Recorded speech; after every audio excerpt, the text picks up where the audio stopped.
بسم اللہ الرحمن الرحیم. الببغاء الناطقہ.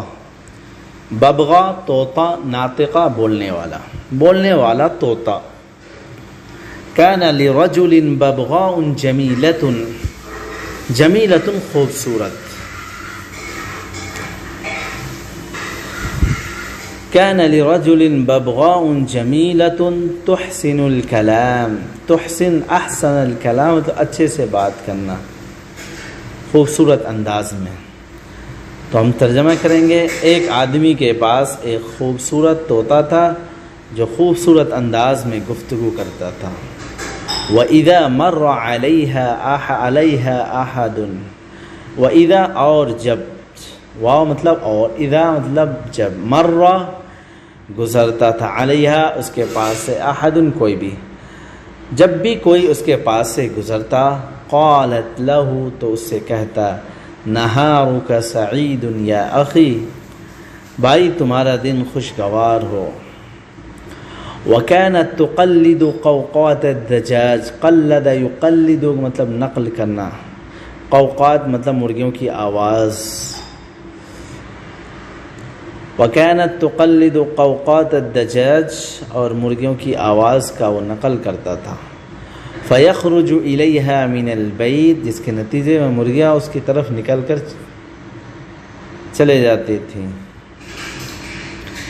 ویلقط الحب الذی یسقط من قفصها، اور مرغیاں وہ دانے چگنے لگتی تھی اس کے پاس سے جا کر کے جو اس کے پنجرے سے گرتے تھے. وَكَانَتْ تَخْرُجُ إِلَى الْبُسْتَانِ بَعْدَ الظُّهْرِ وَتَنْتَظِرُ صَاحِبَهَا عِنْدَ رُجُوعِهِ مِنْ دُكَانِ. طوطا دوپہر کے بعد باغ میں چلا جاتا تھا اور اپنے مالک کا دکان سے لوٹنے کا انتظار کرتا تھا. فَإِذَا رَأَتْهُ نَادَتْهُ وَقَالَتْ، جب وہ اپنے مالک کو واپس آتے ہوئے دیکھتا تو کہتا، یا عمی خذنی الی البیت، چچا جان مجھے گھر لے کر کے چلیے. اخذ الی کا مطلب ہوتا ہے لے کر جانا. ثم تطیر وتقع علی کتفی، پھر وہ اڑ کر اس کے کندھے پر جا کر بیٹھ جاتا تھا اور اسے لے کر گھر جاتا تھا، وہ گھر کے اندر داخل ہوتا تھا. فضاعت الببغاء یوما، ضاع مطلب گم ہو جانا. ایک دن طوطا گم ہو گیا. فارسل صاحبها منادیا يسأل عنها. سأل عن کا مطلب کسی چیز کے بارے میں معلوم کرنا، پوچھنا. ارسل مطلب بھیجنا. تو اس کا مالک بہت پریشان ہوا اور اس نے ایک منادی یعنی اعلان کرنے والے کو بھیجا جو لوگوں سے طوطا کے بارے میں معلوم کرے، پوچھ تاچھ کرے. ٹھیک ہے. فلم يدلہ احد علیہا. دل یدل کا مطلب رہنمائی کرنا. علی، کسی نے اس کے بارے میں کچھ نہیں رہنمائی کی، کسی نہیں بتایا.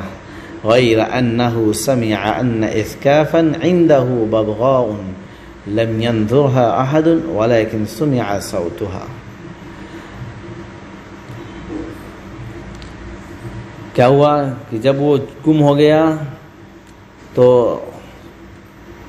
کسی نے اس کے بارے میں کچھ رہنمائی نہیں کی. غیر انہ، مگر، غیر انہ کا یوز استعمال آپ اچھے سے کر سکتے ہیں. مگر یہ کہ انہ سمع، کہ اس نے سنا ہے کہ ایک موچی ہے، اسکاف بولتے ہیں موچی کو، جوتے بنانے والے کو. ٹھیک ہے. صرف اتنا سنا ہے کہ کسی موچی کے پاس کوئی طوطا ہے. ان اسکافن، غیر انہ سمع، مگر اتنا سنا ہے کہ ایک موچی ہے، اس کے پاس کوئی طوطا ہے. لم ينظرها احد، کسی نے اس کا دیکھا نہیں ہے. لیکن سمع صوتها، لیکن اس کی آواز سنی گئی ہے. فذهب الى الاسکاف، مالک فوراً اس موچی کے پاس گیا. وسألہ عنہا، اس موچی سے اس کے بارے میں پوچھا. دیکھیے جس سے پوچھیں گے سألہ ڈائریکٹ بولیں گے، اور جس چیز کے بارے میں پوچھیں گے اس پر ان داخل ہوگا. ٹھیک ہے. تو فوراً اس کے مالک موچی کے پاس گیا اور طوطے کے متعلق سوال کیا پوچھا. فأنکر الاسکاف انہا عنده، تو موچی نے کیا کیا، انکار کر دیا کہ طوطا اس کے پاس ہے.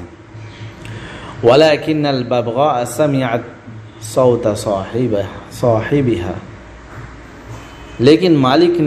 لیکن طوطے نے اپنے مالک کی آواز پہچان لی اور فوراً بول پڑا.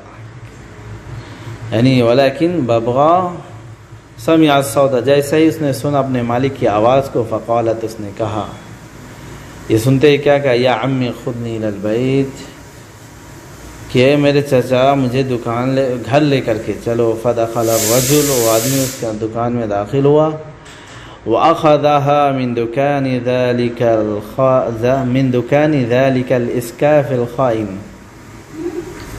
اور طوطے کو وہاں سے نکال لایا، یعنی اس خیانت کرنے والے موچی کے پاس سے اس طوطے کو نکال لایا.